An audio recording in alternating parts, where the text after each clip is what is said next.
Assalamualaikum warahmatullahi wabarakatuh. Salam sejahtera untuk kita semua. Perkenalkan, nama saya Steven. Di sini saya akan menjelaskan tentang artikel opini yang saya buat untuk memenuhi penilaian ujian akhir semester mata kuliah Bahasa Indonesia. Judul di sini yang saya buat yaitu investasi jangka panjang untuk generasi muda, cocok untuk Gen Z dan milenial.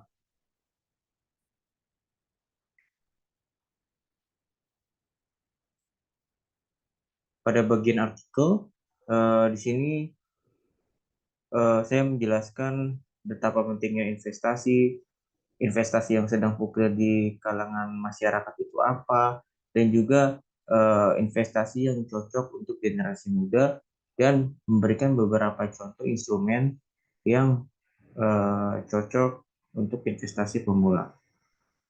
Nah, saya akan menjelaskan apa itu definisi dari investasi tersebut. Nah, investasi adalah aktivitas menyimpan atau menempatkan dana pada periode tertentu dengan harapan menyimpan tersebut akan menimbulkan keuntungan atau peningkatan nilai dari investasi itu sendiri. Dan tujuan dalam investasi jangka panjang itu sebagai untuk mencapai financial freedom atau kebebasan finansial. Dengan investasi gitu, kita dapat memanfaatkan apa yang akan kita terima di masa yang akan datang. Seperti keuntungan, yang pasti keuntungannya berkaitan ataupun resiko yang akan kita terima. Nah, di sini adalah contoh-contoh beberapa instrumen yang saya berikan contoh, yang saya sarankan untuk investasi pemula atau generasi muda yang ingin berinvestasi. Pertama yaitu ada logam mulia atau emas. Definisinya tersebut itu instrumen logam mulia atau emas ini itu instrumen investasi yang paling mudah atau yang paling cocok untuk langkah dipilih dalam berinvestasi. Walaupun ini instrumen yang klasik, tetapi memiliki nilai yang cenderung naik walaupun perlahan dan memiliki resiko yang cukup rendah. Yang kedua itu ada instrumen investasi deposito.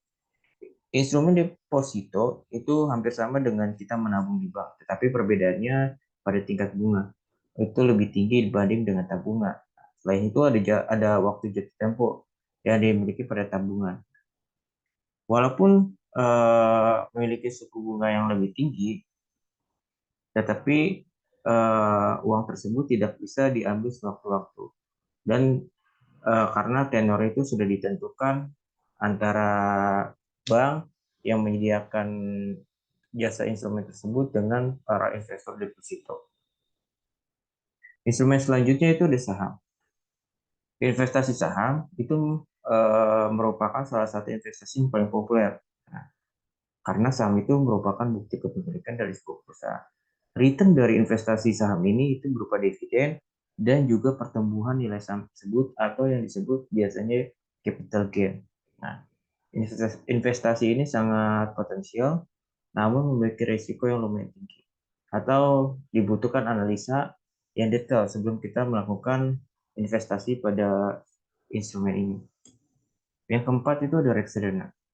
Reksadana adalah instrumen investasi yang ada di mana beberapa investor itu dikumpulkan ke dalam suatu wadah, kemudian kita investasikan ke instrumen yang ada manajer investasi tersebut dan manajer investasi tersebut yang akan menginvestasikan dana ke instrumen reksadana atau ke pasar modal. Yang kelima itu ada obligasi pemerintah. Nah, obligasi pemerintah, instrumen ini itu bisa dibilang yang paling aman dan resikonya yang rendah. Kenapa? Karena obligasi pemerintah ini adalah surat utang negara yang dijamin oleh negara.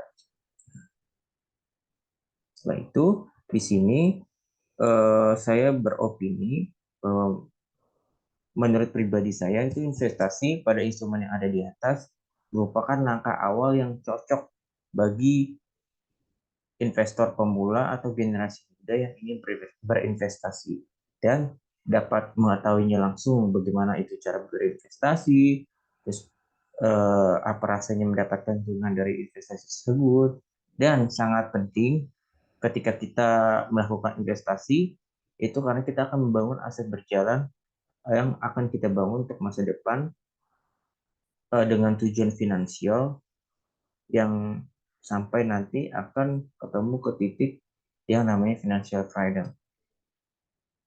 Nah, di sini saya juga menyarankan bahwa sebelum kita memulai investasi, banyak hal yang harus kita pertimbangkan. Nah, seperti pendapatan yang stabil, telah terpenuhinya kebutuhan dan kesiapan dana darurat. Dan ini adalah faktor yang penting sebelum berinvestasi. Nah, serta pengetahuan yang cukup tentang instrumen resiko yang akan kita investasikan. Nah, kemudian setelah semua sudah ready, sudah siap semua, baru kita bisa berinvestasi dengan cermat dan maka walaupun nanti ada kerugian, tapi kita bisa meminimalisir kerugian tersebut.